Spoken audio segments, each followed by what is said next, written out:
Welcome to the Water Wisdom Podcast, where we get inspired by the movers and shakers of the world, those catalyzing change just like water. Hello, everyone. Welcome to the Water Wisdom Podcast. Get your water, grab your water. A reminder every week that this is always an activation, and we know that water is a conduit, right? It is the ultimate conduit. We are water. We are born in water. And so we are setting the intention now that through this podcast, that the highest love, the highest truth, the highest abundance flow into our water and code all of us to access our heaven on earth. Ooh, that feels good. Oh, take a deep breath, everyone. Take a drink of your water if you feel called. And we're going to dive in as I introduce our beautiful guest, Kerri Scott. Kerri and I met online. I mean, it's been 3 years because we connected at the very beginning for me of my online journey. And there was an immediate soul resonance with Kerri. Loved her energy, I could feel the kindness, the authenticity, the purity in her heart. And so we have stayed connected ever since.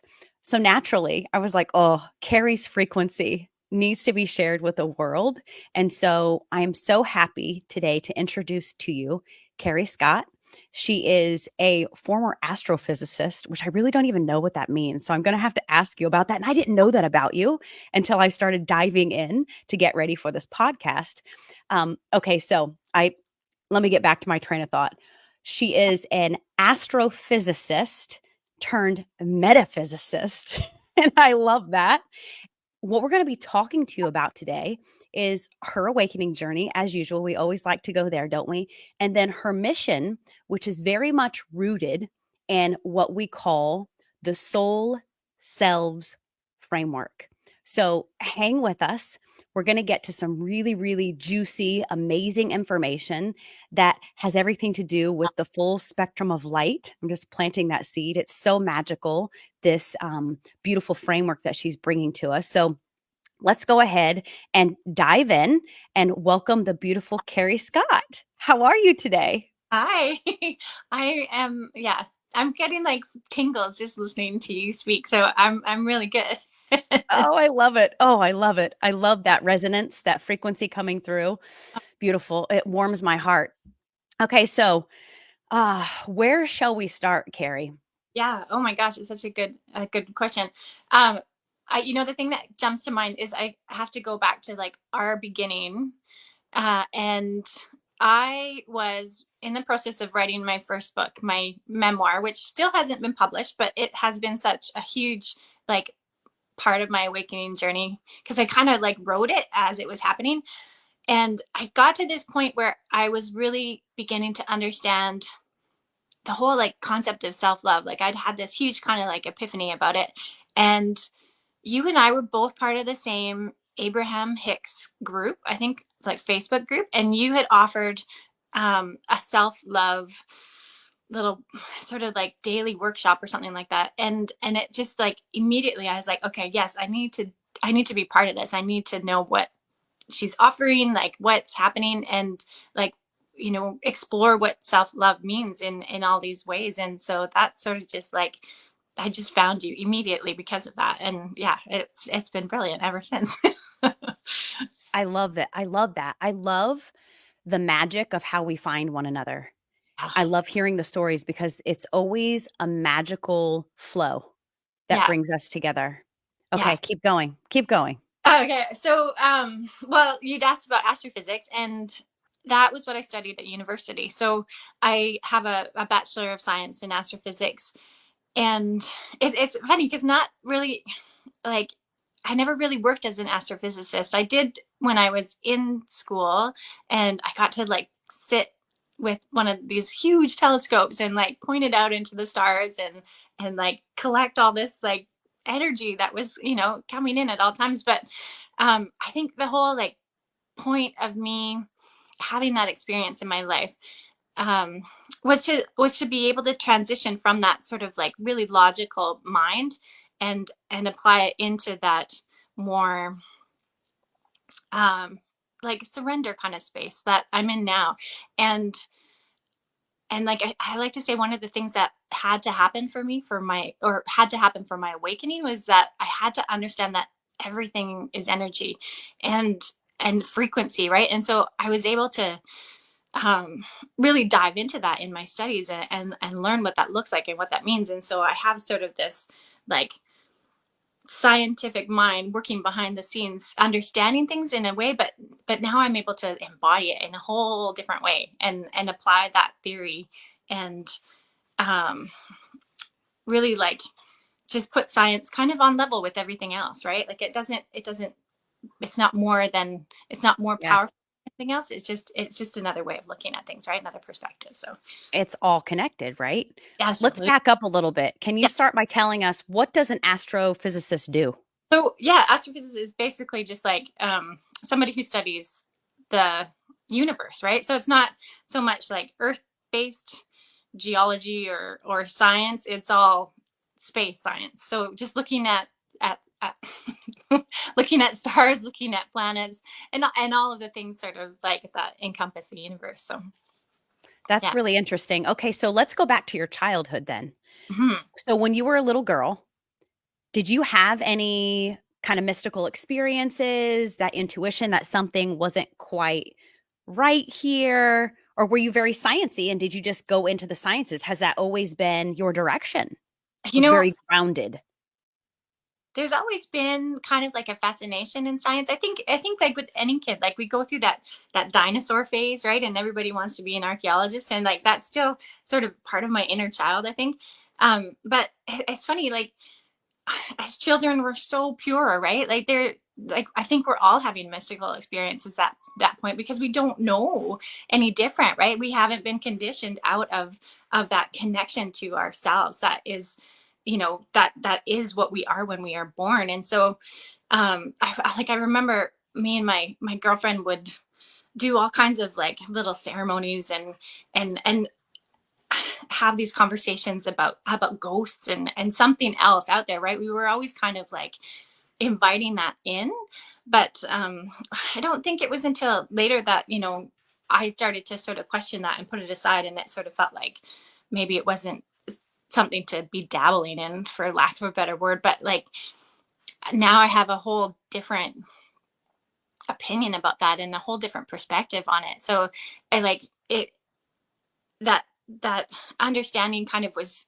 so present there, and I think it wasn't questioned as a child. But then you get into like early adulthood and through your teen years and all of that sort of like ego. As you're building your ego, you need to like be put into those situations where you're sort of tested, I guess, right? And sometimes you get through it, and sometimes you come out with like another layer of ego that is hiding that light of your soul that's originating there. So yeah. That's really interesting. Thank you for sharing that. I can identify with you as a child that I was looking at astronomy magazines all the time. Like I loved learning about the stars. I was always researching like psychic ability, ghosts. I was really into ghosts. Like I wanted to know more about the untouchable. That's the term that comes through for me, the untouchable. And I feel called to share a story with you. So, when I was younger, I was in 4th grade and I had to write a research paper. It was the first research paper that I had to write on my own and not in a group. We had to choose really anyone. We could choose anyone. And the person that I chose was Marie Curie. Very And cool. so, yeah, so for those who are watching or listening, you probably have heard of Marie Curie.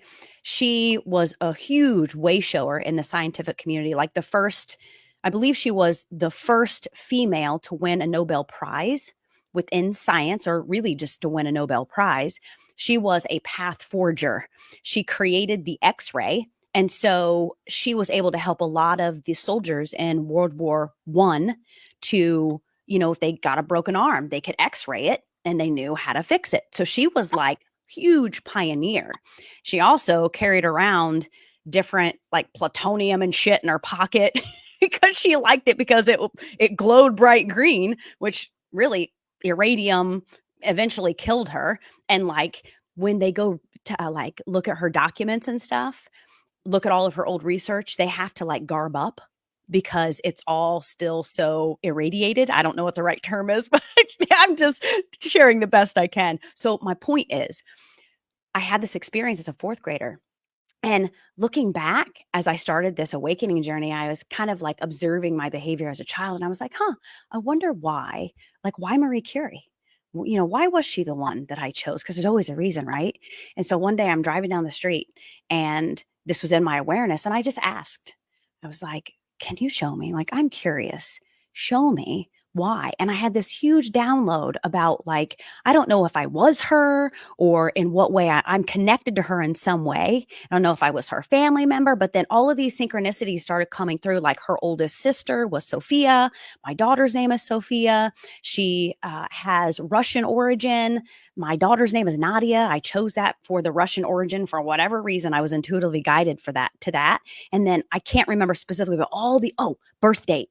There was something about my birth date that's connected to her. Her birth date is 11/7. My birth date is 7/11. So, it's just really interesting when you look back at, connect with that inner child and you look back at those childhood experiences, like what's there for us. And we Yeah. don't have to know, right? We don't have to know. We don't need to understand what was the trauma, what was the pain, or what was the joy, what was the excitement.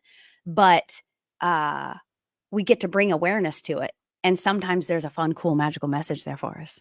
Oh my gosh. Okay. I'm like, just so you know, I'm like in full chills. My eyes are tearing up. I'm crying listening to this because it's just like something's just fully moving through me as I hear you say that. Like Interesting. yeah, there's I something got there. chills now too. And okay, I probably wouldn't see like there's a tear running down my face. I probably would only typically tell my husband this, but because of your story, I'm going to share this with you too. And my son, he just turned 13. He's really into atomic physics. Like he watches all these things on YouTube, and when the movie Oppenheimer came out, he really wanted to see it. Like he made a point of asking us to be able to watch it, and so my husband took him when it came out in the movie theater and everything. And there was something going on with my son, and I can't remember exactly, but I was at work, and it's such a, like, when I'm working, it's such a beautiful space to be able to just tune in because I have like such this huge amount of like alone time. And I sort of like you said, like I asked like what, like who, I think I was asking like who is my son's like spirit guide or something to that effect anyways. And I got this like this name like Julius Opong. And so when I googled it, the first person that came up was Julius Oppenheimer. And it is, and he doesn't usually go by the first name Julius. I can't remember in the movie what he actually refers to himself as, but like I'm like, oh my gosh, is my son like, an incarnate, like is this like his another life for him or something like that? Or is that his guide? Like, but it all just kind of like, made sense. And I was like, wow, okay, this is incredible. Like maybe there's more, something to this that I need to explore with him, kind of thing. I see. Okay, go for it. That is really cool. Now you say that, and now I'm thinking too, a huge connection that I am just now making with Marie Curie is her initials are MC. My married name is Clark, MC. Okay, this is really interesting. This is why I'm like, why am I supposed to tell this story? This is why I just follow my intuition. That's okay. So keep going. So let's keep going with this. And the name of the movie is Oppenheimer. Oppenheimer. Yeah. Yeah. Okay, I'm gonna have Yeah. to check that out. Well, so he is like, do you know who Oppenheimer is? I can. The name sounds familiar, but no, I would be lying if I. So, no. He's the one that basically like created the nuclear bomb. Like he put the whole, like he was the scientist that sort of like really had the energy to put the whole thing together. So like he's a huge name in the world of physics, and especially atomic physics and stuff like that. So it's so interesting. Yeah, that came in as a download because I I wouldn't know who Julius was. Like I would had no idea that his first name was actually Julius. And then like to have that like just drop in, I that's what I love about like connecting with spirit and asking, because you truly just can surrender, and there's so much, there's an infinite amount of information there when you trust it and just allow it to flow in, right? Yeah. I was having a conversation with a friend of mine yesterday, and we agreed that uh, he was like, why do we decide to speak to ourselves in riddles? Why do we decide to breadcrumb ourselves? And I see this vision of sitting up, in a spaceship, just shooting the shit with everybody that we're going to come down here with, being like, oh yeah, I'm the badass. I'm just going to like breadcrumb the F out of myself for years. It'll be fun, guys. Let's do this. And then you get down here like, fuck, we're human. What? So so it is an interesting. And do you notice too the wave of connection, where I feel like there are times where I'm putting together a whole galactic puzzle, in like a week, and then it's like crickets for a little while. For me, it tends to come in bursts. Yeah. Yeah. I But totally, yeah. yeah, and part of what I've noticed too is that part of the power and part of the bigger opening is to actually just surrender to the not knowing. Yeah. Because when we surrender to the not knowing, then it like magically comes in. Have you noticed that? Yeah. Okay. Yeah. Okay. So did you share this with your son? No, I haven't actually told him that. No, I don't know how he would respond to that yet. Yeah. Yeah, I was curious. I don't know. That's it. See, my kids they're in this space where, well, my two older, 17, 12, both girls, and then James is almost 10. And uh because of the age that they were when I started this wild journey, they just would be like, oh, okay, mom. I mean, like they believe me, but they're like, because I tell them crazy ass stories and they're like the best audience ever. They're like, oh, wow, that's amazing. Cool. Tell me more. So funny. Well, I was driving my son to his parkour class last night, and usually he listens to music, but for some reason last night he didn't have his earbud in, and so something kind of got us started, and like I just was like channeling for him and like sitting there talking in the car, like trying to get as much information out as I could while I had the opportunity. And I don't know if he like got any of it or if any of it resonated for him. It was like one of those rare opportunities to have his like full attention. And like before I sent him off to his class, I'm like, just so you know, honey, I'll probably tell you this many times. Like it's this is not just a one and only thing. I love it. Yeah, yeah. I love it. They get exactly what they're supposed to get in that moment, don't they? Yeah. So cool. So you have one son? I have one son, one daughter. Yeah. One. Okay. How old's your daughter? She is now 11. 11. Oh, okay. So 11 and 13. Ooh, Yeah. those are good magical ages. Yeah, they're pretty wonderful. So what's your daughter like as far as sharing the kind of mystical with her? She's really tuned in, actually. It's quite cool. She is like, both of my kids are so aware, like so self-aware, and I always like want to like reinforce that for them, because I think there's something so beautiful in being able to access that at an early age, right? And to know that like that how important that self-reflection is. She definitely like knows that she feels other people's energies, and so now it's just sort of like helping her manage that, right? Like, and know what belongs to her and what doesn't belong to her, because she's extremely sensitive. And like I mean, I love it. And she's kind of taking that path right now, probably the same that I did when I was her age, like where it's sort of coming out more as like ghosts and sort of the paranormal kind of avenue. So I'm just trying to support her in that as much as I can. So Oh, that's beautiful. Isn't that a beautiful space to be in? yeah, You it's know, mm, I yeah. love that. Oh, kids are awesome. I love seeing my kids explore and grow. It's so fun. Thank you for sharing all of that about your beautiful children. Okay, we're kind of all over the place here, I know. but that's okay. I like it. Whatever. We're just going with the flow. Okay, so let's go to your kind of awakening journey. Sure. Let's Yeah. go. And I know we have many awakening experiences, don't we? Yeah. Will you please, may I ask you to share one of your significant awakenings so that we can identify and hold space for your experience? Yeah. Okay. So I was thinking about this, and I don't know if I've like really talked about this. I've written about it a lot, but I don't know if I've talked about it. And I just want to sort of like, before I say anything, I want to sort of preface, I don't know if that's the right word. Like, I love listening to other people's awakening stories. I love reading other people's awakening stories. I've been studying them, and that's what's like led me to this Soul Selves framework, which we might get to eventually. But like, one of the things that I've learned is that, we all have a very different path of awakening. There's like hundreds of them. And for me, um, one of my path was, that I had a twin flame who helped me awaken, right? Like, the twin flame is a path of awakening that I don't think people talk about a lot. And I know twin flames kind of like, there's a bit of like controversy about them right now, but I can't think of a better word that describes that relationship better. So I'm still gonna like embrace it and own that one, because I really, I really love it. And so I met this person. I think he was probably in my life since birth, essentially.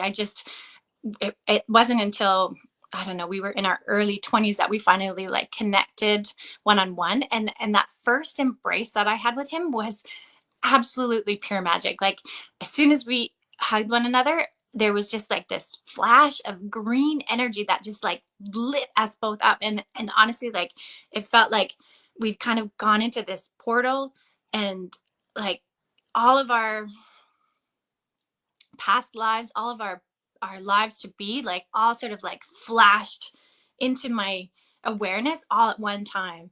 And it was kind of like just like going right out into space. Like, there was just this sort of like cosmic, I don't even know how to describe it. It was just like everything in that moment dissolved, and we were just in the universe. We were part of the universe. And so, like, we, both kind of like let go of each other, and we're just like, what just happened? Like, what was that, right? And it was like, you know, the beginning of this whole journey. And it was such a long journey, to get to where I am now. But that definitely was like a pivotal moment that, like, I've never felt anything or like seen anything like that again. So, like, I will never forget that. So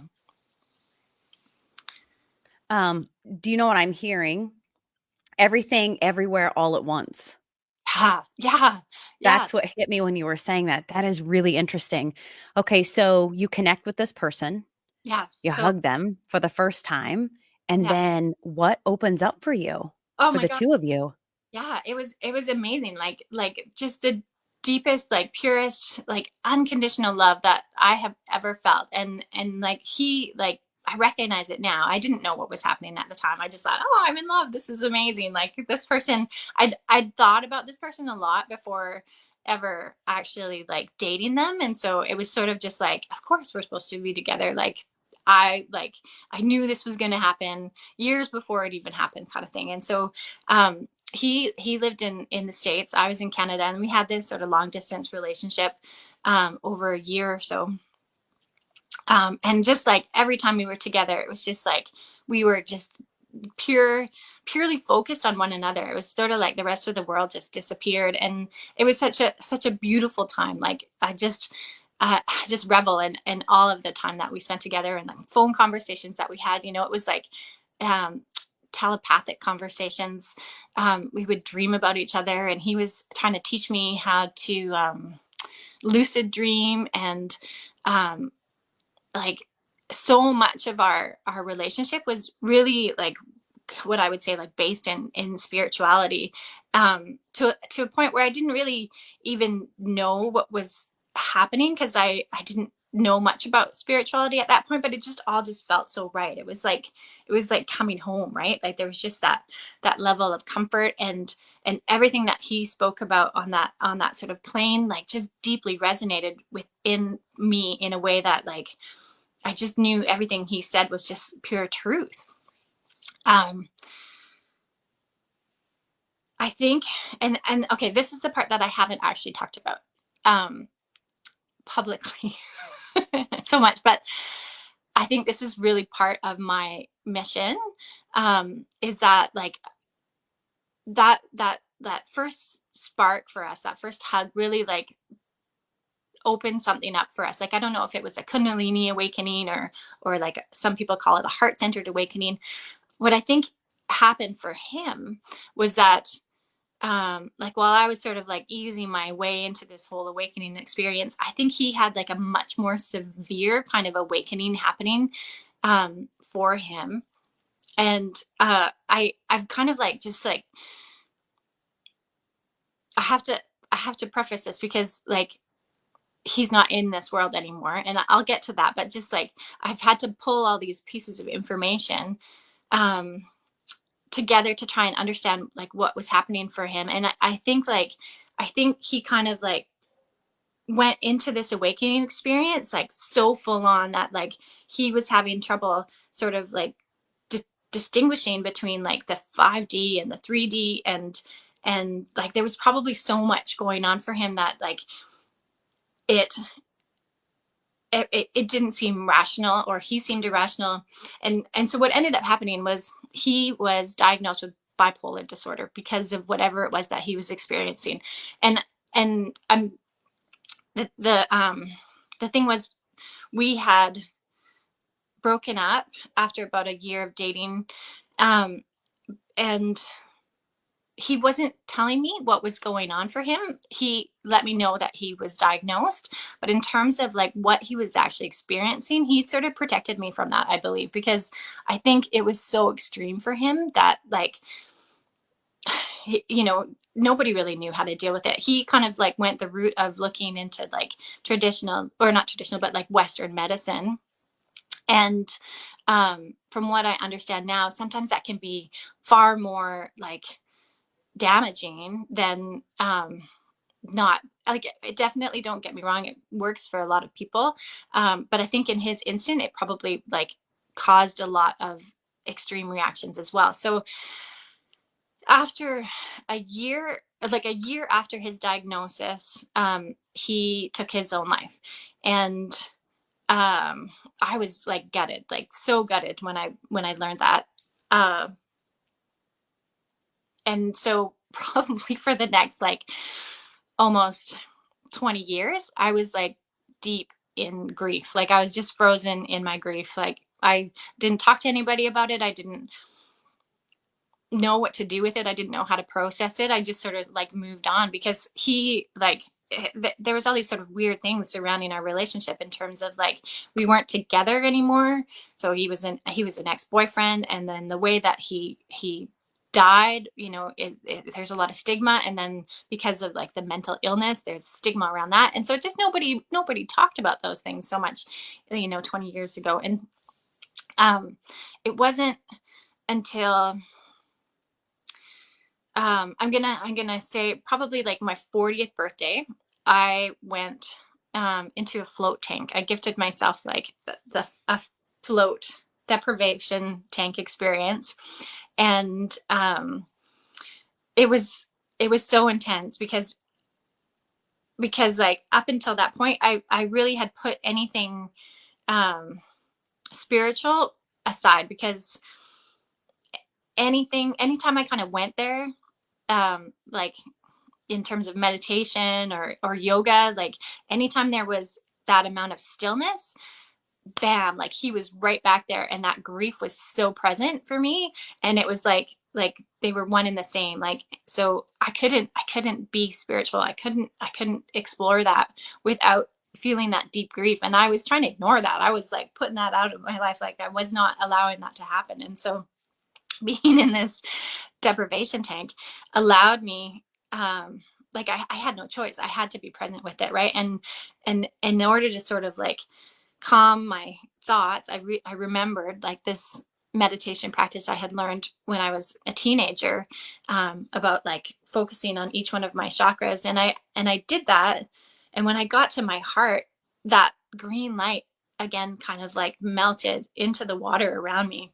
And like the tears started flowing, and like, I don't know if you've been in a deprivation tank before, but it's salt water. And so salt water from the tank was mixing with my eyes, and my eyes were burning. And I'm like, okay, I have to figure this out. Like, this grief is so it's running my life. Like, I've ignored it for so long, but it's completely dominating everything that I do. There wasn't a day that passed that I didn't think about him, and like cry in private, and like have all these moments. And like, I wasn't functioning as a normal person for a good portion of my life, even though on the exterior it looked like I was married, I had kids, and like was working, doing all of the things, I was checking all the boxes. But like, I was not whole. I wasn't myself. I was kind of this shell of a person. And so once I took that grief and like stared it right in the face, and essentially started writing about it, that's when everything started shifting, and downloading, and coming in, and like, um he was there every single step of the way. And like, I can look back now, and realize like I was always meant to like listen and tune into him. And he, part of his mission, and he told people this before he left, this, like before he transitioned, that he had work to do on the other side. And I feel like I'm honestly just like kind of a vehicle for that, right? And that is sort of part of our purpose as twin flames, is for me to just sort of surrender to that, and like allow whatever messages it is that he has to just like flow through me, and transmit that. Oh, What an amazing story. thanks. Wow. Thank you so much for sharing that. I have a couple of follow-up questions for you. Okay. How does the statement resonate with you? Your greatest resistance is your greatest superpower. Oh, it's everything. Yeah. Yeah. Yeah. Yeah, for sure. Yeah. How Yeah. long ago was it that you went into the deprivation tank? Oh my gosh, so 7 years ago now. Yeah. No. Yeah. You look so young. I mean, that is young too, but you know what I mean? Like I No, never would have guessed. no, it's like, it's such a weird thing. Like, I'm closer to 50 now than I am to 40, and like, that's a weird like 3D reality. Like that, Yeah, like, we're right? human too, like, let me human. You look Yeah. great. Uh, Wow, yeah, that is and that's what's ringing in my head as you're sharing that, and I say this to remind everyone who's watching or listening that your greatest resistance is your greatest superpower. That which you resist, that's the thing that you came to I don't wanna say conquer because that's just not the right word, to excel in. That's part of your mission. And so when I see people saying they want to step into mission, but they have fear around it, you really get to sit back and examine like what is the scariest part of me moving into mission? Is it being seen? Is it the thing that I like the specific thing that I want to share? Is it the money? Is it stepping out of the 3D job eventually? You really get to lean into that because that is your liberation. And it doesn't have to be some big, huge ordeal. It can be going and sitting out in nature and doing a meditation where you tune in with all your chakras. It can be that simple. So I would love to know after you had this experience, and I know that we can't shrink this like awakening down to that one experience. I get that. But I find that when I have these very powerful moments in my life, that there's an immediate shift in the way that I experience the world around me. It's like you get out of the tank and something big has changed for you. Can you share with us what you can recall about the shift from really that experience cumulatively, but that experience is like the tangible kind of pinnacle moment. Can you share with us how you experienced the world after that in some way? It's a big question, I know. it's okay. I'm just kind of like waiting to see what drops in for that answer. Beautiful. Um, it's there. It's just like on the tip of my tongue right now. Um, okay, yeah, the thing that like really really shifted for me, and it was kind of a gradual process. Like I was looking at this grief, and then I was learning a lot about suicide. I was learning a lot about bipolar illness. Like I was researching all of this stuff and drawing on like what information I could find about his life in that like year or two before he transitioned. Um, and so I was just like so open to all this information coming in. And there was this woman that I came across, Miriam Hasna, who is an incredible like spiritual teacher, and she had this quote. I'm probably not going to remember it properly, but like it was like this: the fact that like when we miss somebody, it's actually ourselves that we're missing. And so there was something about that idea that like shifted everything. And so it was like I was so focused on him that I'd kind of forgotten about me. And what I realized was that like he was just a reflection of my highest self, basically shining back at me all the time. Because when I was with him, it was like just unconditional love. And it was like, this is the amount, like my soul loves me so unconditionally. This is like how I can feel at any time. And it wasn't like I sort of like finally dawned on me, like I don't need him to feel that, because I was in that under this impression that like I would never feel that way again because he was gone and there was no way to like have that, physical sensation anymore. But it's like, no, Kerri, all of that was felt by me inside of me, and I can find that anytime that I want, right? Like anytime that I look for it, I can find that. And so that was sort of like the light bulb moment, and that's where this whole idea of like self-love really like went up for me, right? Like I don't know how else to describe it, but like I'm like, okay, no, I can learn to love myself unconditionally anytime. And now I have this like example in my mind, in my memory of what that feels like and what that looks like. So I can strive to find that again and again and again. And what I've learned more and more along the process is that like that is my connection with consciousness. That is my connection with source, whatever you want to call it. Like anytime that I'm able to just like relax and like drop all of that like identity and ego and just be consciousness, that is what is there. That is the purest sort of like self-love. So it's not necessarily, it's like it's not bubble baths and chocolate. It is connection. Like I'm like this, what I call it's like transcendent self-love is this space that I just feel like destined to tune into over and over again as often as I can. And it's so funny because the last time we spoke, we said the same thing, and then I forgot it, and I can like over the past 2 years, I look back in my like journal and my notes, and I'm like, I've rediscovered this fact over and over and over again. All of a sudden, I'll have this download. I'm like, I'm supposed to just connect and just stay in that space for as long as I can, because it's like that is the most powerful thing that I can do in in this human body. And then I forget, like, and then months later I'll be like, oh, I'm supposed to like it's so funny how many times I have like discovered this and then completely forgotten. And I think I'm finally like just in a space, and I'll probably look back on this 2 years and be like, oh, I forgot that. But I feel like I've like walked through this door where like I'm like so much more able to like embody that and just like remember that when I wake up in the morning, and just be like, okay, yeah, that is who I am. That's my purpose. That's like what's happening. We're going to do that today, and we're going to just embody it.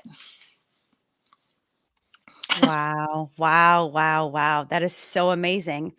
I love what you say about finding that within yourself. The realization, and so many of us do this, and this is not a judgment, but so many of us do this, where we lose ourselves in someone else. And this is like the ultimate goal of the ultimate goal of the expansion journey, really, is to lose yourself within yourself, or to find yourself within yourself, as opposed to losing yourself within someone else. And your story resonates very deeply with me, in the way of that twin flame journey. And I get what you're saying. There is a big stigma around that, but I do also feel that it is a path of awakening. And just like everything has been inverted and skewed, there are groups who take that and use it for their own terrible purposes. However, that path does exist. There are many paths to awakening. And this is something I've never really shared. I had a similar experience in a relationship. Not, he didn't, pass away or anything like that.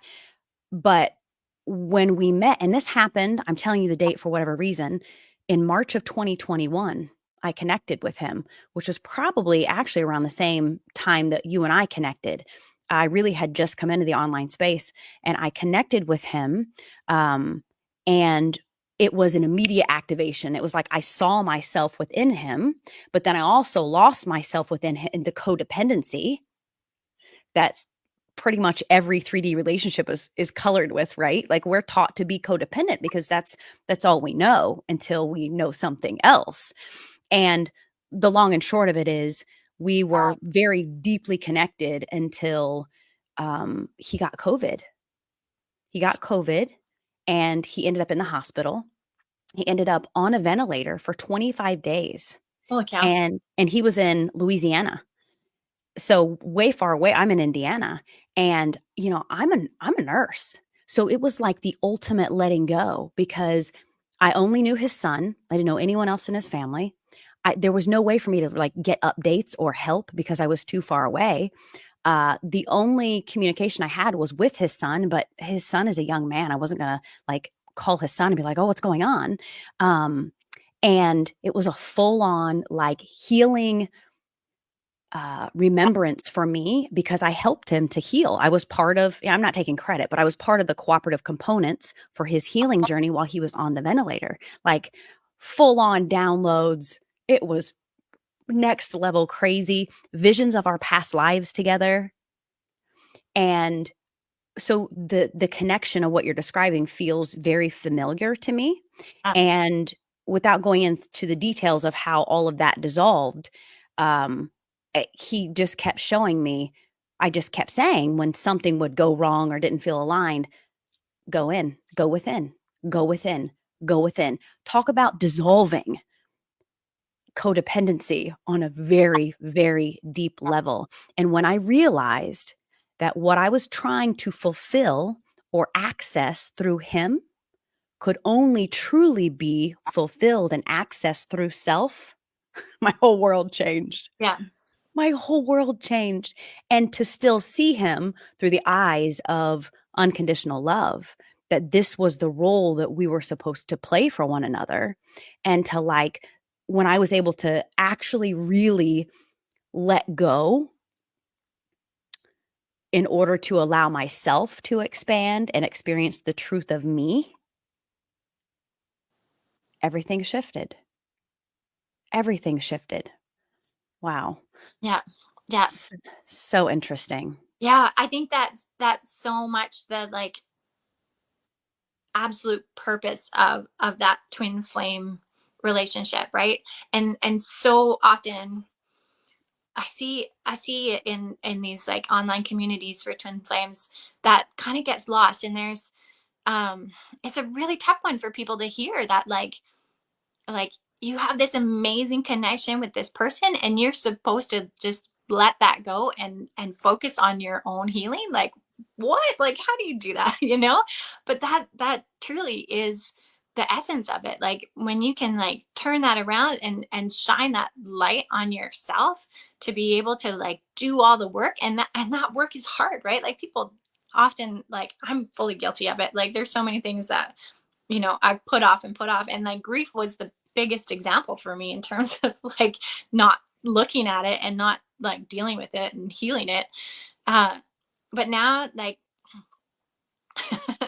now I've kind of like flipped that around again. And like anytime something triggers me, um, I want to know more about that. I want to know what that is. I want to know what it is about me that I need to look at, right? Like it's so beautiful because every relationship that we have, um, particularly the codependent ones, I mean, they're just shining back on us like what we need to learn about ourselves. And there's so much to learn, and so much growth and expansion that happens when we are able to like own that and take responsibility for what's going on, like moment by moment.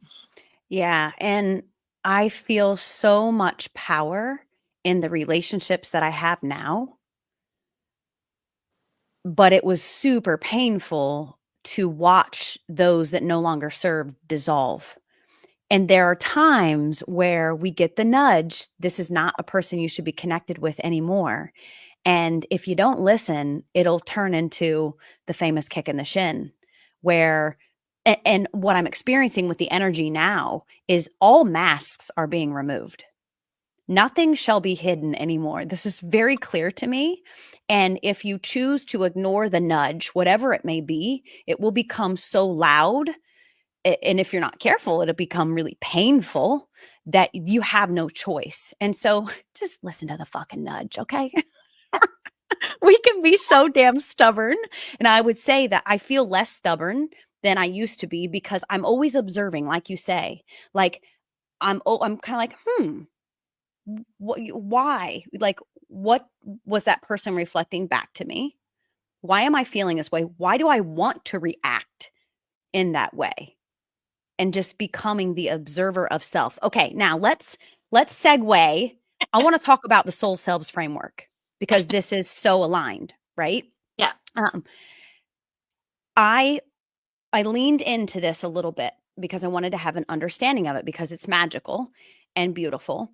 And I would like for you to please share with us what does that even mean? What does Soul Selves Framework even mean? Can you describe it to us so that we can understand in some way really how it's related to letting go of all the shit that we just talked about because it's all connected.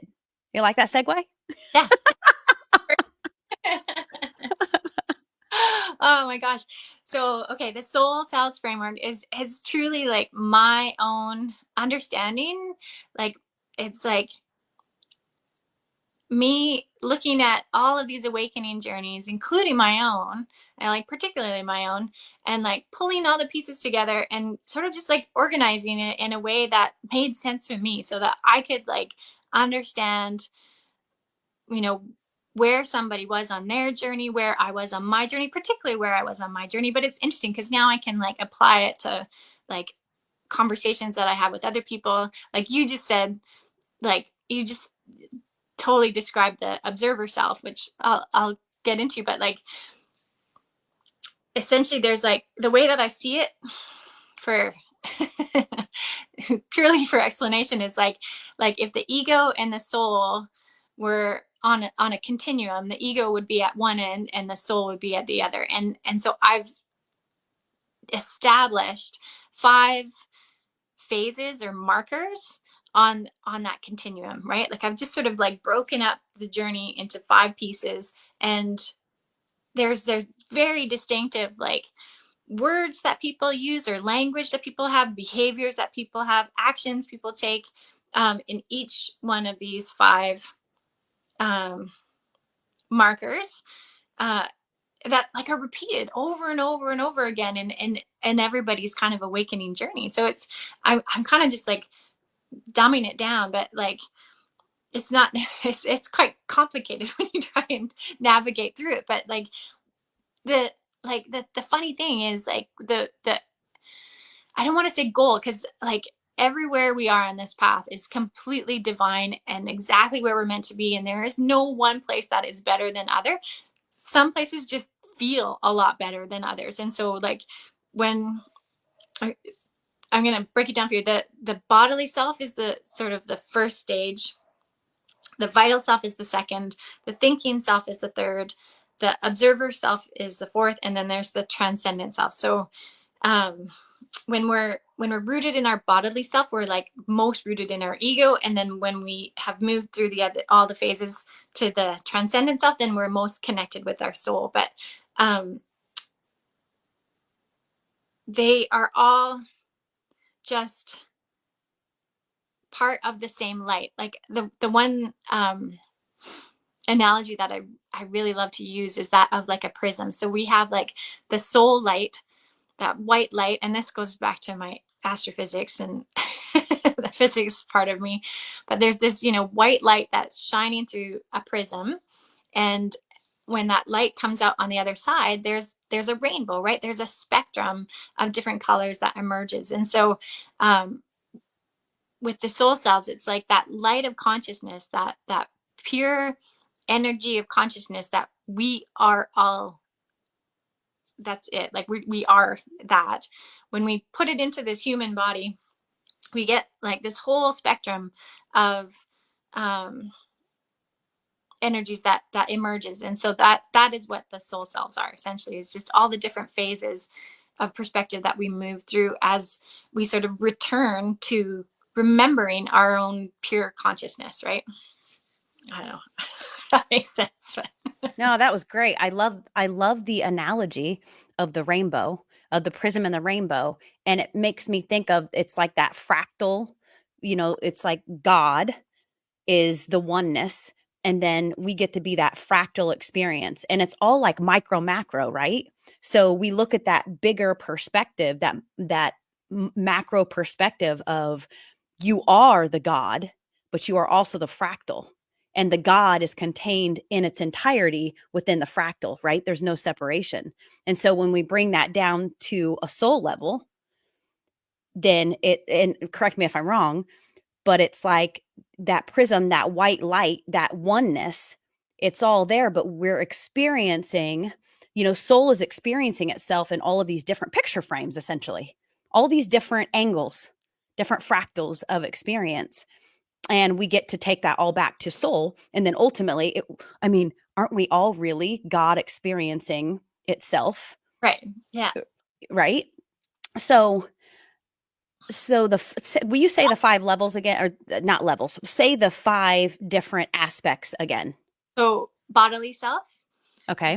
vital self, thinking self, observer self, and transcendent self. Okay. So, question: do we then? We were talking earlier about remembering, forgetting. So then, do we move back and forth Abs- on that spectrum Absolutely. throughout our? Okay. So even when we get to transcendent self, we could still. Okay. Yeah. Interesting. Yeah. So It makes sense. yeah, that's the fun thing about it. Well, maybe not the fun thing, but like this cool thing is like from moment to moment we can move anywhere along that spectrum. And there's so many examples of people like moving into the transcendent self from like the bodily self and having this flash or this glimpse of like understanding, and then it only lasts for like a split second, and then you sort of like transition back into a different place. um and and some people like might stay in the bodily self their entire life, right? They may not have these other experiences in this lifetime, but um what gets really interesting is that we can be at different soul selves in different aspects of our lives. Like I like to use the example, like I've experienced transcendent self-love, but when it comes to like my personal abundance, I'm stuck in the bodily self a lot of the time, right? Like so these two aspects of myself are at different levels of awakening, essentially. And so you can like dive into all the different aspects and sort of look at them through this framework and see where you are, because there's definitely like distinct patterns of behavior for each one in all the different aspects of our lives. So yeah. That's interesting. This is what's coming through. I don't remember where I learned this, but I learned it from one of those cool guys that knows a lot of cool stuff. I can see him, but I don't know his name. What came through when you were saying that, when we're talking about, certain aspects of self are over here and some are over here. So when you're relating to, the kind of financial piece of it over here, and then another piece is over here on the spectrum. I saw, so there's this technique where if you have pain in one part of your body, you can actually take the energy from another part of your body, that feel good, that health and wellness, that you can. This is what he said. He said, focus on, let's say, the healthiest part of your body. What feels the best? So I'll give you a specific example. Let's say my heart feels the best. My heart feels the best, but like I stubbed my right toe and it's hurting.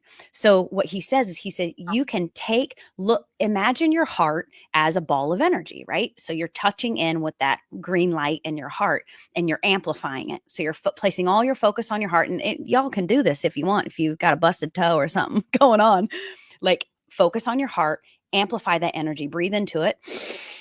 See the energy growing, growing, growing, expand it even beyond your body, and then take that energy and send it to your toe. Send it to the part of your body that is crying out for support. And for whatever reason, that came in while you were saying that. And so, understand that the parts of you that are struggling, the aspects of you that are struggling, you can actually connect with those transcendent parts of you and ask them for help, right? And it's also kind of like reaching back to your inner child, or reaching over to your inner child and calling that energy forward to experience the gift in the resistance, right? That superpower kind of thing. So that came through. I wanted to share that. Oh, I like that. Oh, Yeah, a lot. Very that's cool.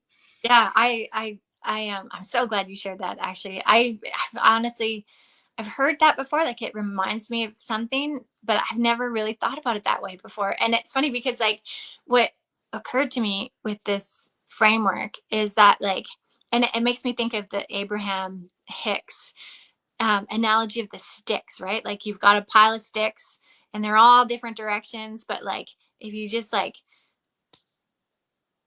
pick up that one stick, I don't even remember how this goes now that I'm trying to say it out loud, but like everything kind of aligns when you focus on the one thing that's in alignment, essentially. And so like that's again where this purpose comes through for me, is like if I can just move into that transcendent space in whatever aspect of my life it's available to me, then all of those other aspects are just gonna like pick that right, like just align to that too, right? Like it's just everything will just line up and yeah. So it's just so important to come back to like holding that transcendent space. And oh, I was gonna say something else, but I lost it. It's okay. Maybe it'll come back. It'll come Yeah, back. the stick. I like that stick analogy. So she's like, let's talk about money, for instance. You've got a stick. On one end of the stick, you have like positive experience. The negative, or on the other end, you got the negative. She said, but you're still holding the stick. So sometimes you just got to put the damn stick down and go pick up another stick, a stick that's like the positivity is just radiating from that effing stick, and hold on to that stick for a little while. And this is about alignment, right? It's about frequency first. And you said something earlier about choice point, every a second to second choice. It's like every second is a frequency choice point. Every second is a frequency choice point. Like, what frequency are you going to choose in this second at this time? What response are you going to choose to the seemingly biggest asshole in your life, who's actually your greatest teacher? Yeah. Yeah. Because it shifts everything. Yeah. You get to choose. Yeah. And so like I'm gonna give you a quick like run through that example in the soul selves. Like in the bodily self, we're not choosing anything. We're like totally reacting to just like as it's coming in, right? Like we have no awareness that choice is even available to us, right? When we move into the vital self, that's when we're like, there's that aha moment, and we're like, oh, I have some sort of control over this. Like, hold on a second. I can I can like participate in this. I don't have to react to this anymore, right? Like choice is now an option for me. So we take that into the thinking self and we're like, I am aware now that I have a choice. I can pay attention to my thoughts. I'm going to like forget, but I'm going to remember and I'm going to forget. But like, I can like actively now bring my awareness to the thoughts that I'm having at any given time. Right. And make those choices and decide.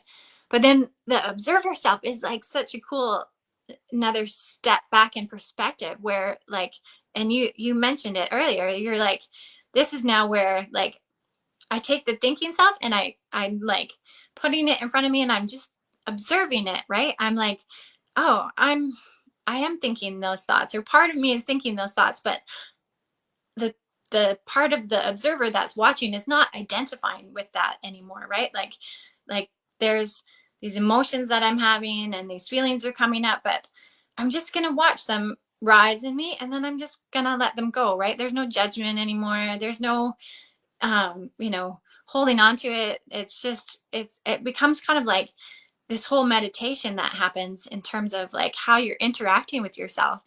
And then when you move from that observer self into that transcendent self, it's just it's just pure bliss is what happens. And you're you're not identified with anything in particular anymore. You just are, and you're everything. And it's so beautiful to like experience that and to like read people's experiences or hear people's experiences of that. But the real catch is like that space is happening beyond our mind, and we're trying to use our mind to understand it, and so like the words don't do it justice, and it's not an easy thing to try and describe because it's so separate from the actual experience of understanding it. Yeah. It's a feeling, Yeah, right? it's That's beautiful. Tell us, how can we access the Soul Selves Framework to learn more about it? so I have most recently on my YouTube channel done sort of a 4-part series, um, what I call the Soul Selves Sessions podcast. And that probably goes into the most depth that I've gone into in terms of like explaining it. I am currently working on um, the book that like explains it. It's like written, the manuscript is done, and I'm just tuning in to figure out how to like bring it into the world at this point. So there's definitely more information kind of in bits and pieces on my website, and then I have been sharing it on social media too, like in Instagram specifically.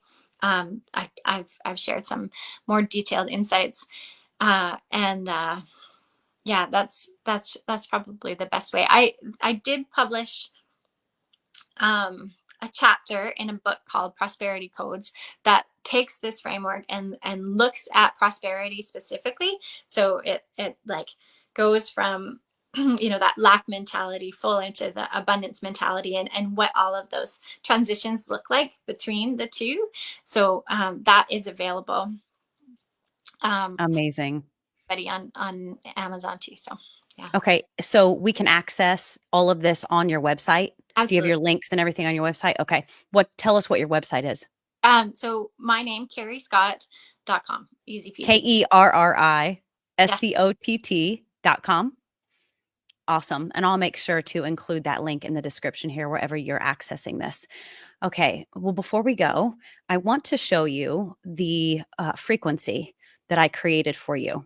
So, what I do for all of my guests is I'm going to pull this up and then I'll screen share. Is I like to tap into your work and hold a petri dish of water and just set the intention that what I was actually seeing, because it's a little different for everyone, I was seeing while I was doing this was I was listening to your Instagram and I was seeing your words as a writer. I think this is why it came through. Your words were flowing through my ear and then they were processing in my heart and flowing into the petri dish. Whoa. That was a cool visual. Okay, so I'm gonna share my screen. I will send this to you.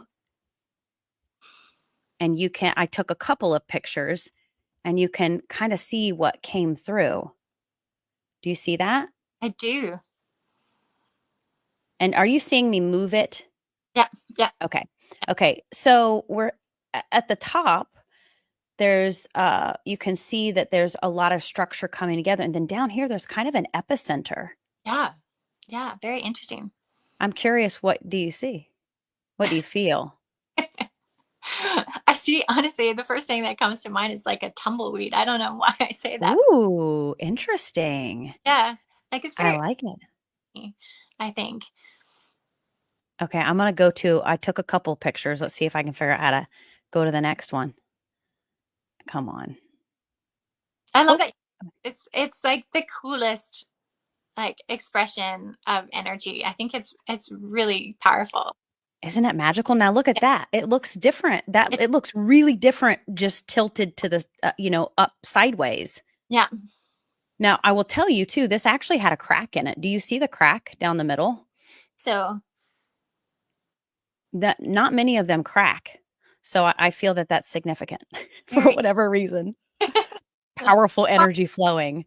like one of the ways that I describe the vital self is I don't know if you know the Leonard Cohen song Anthem, but he says, there's a crack in everything. That's how the light gets in.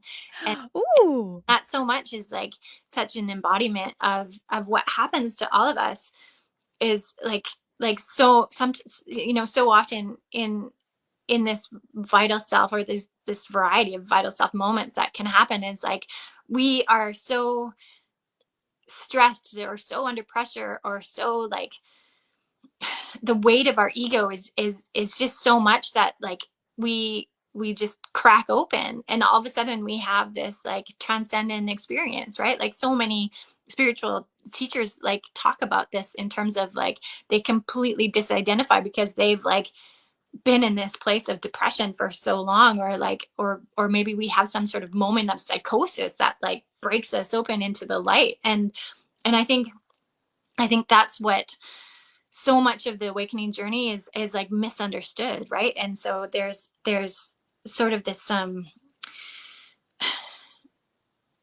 this communication that like that I want people to understand that like even though you're feeling depressed, you're probably having a very serious awakening experience, and there's a different way of approaching it than necessarily like the way that our society has approached those sort of like experiences. So Oh, yeah.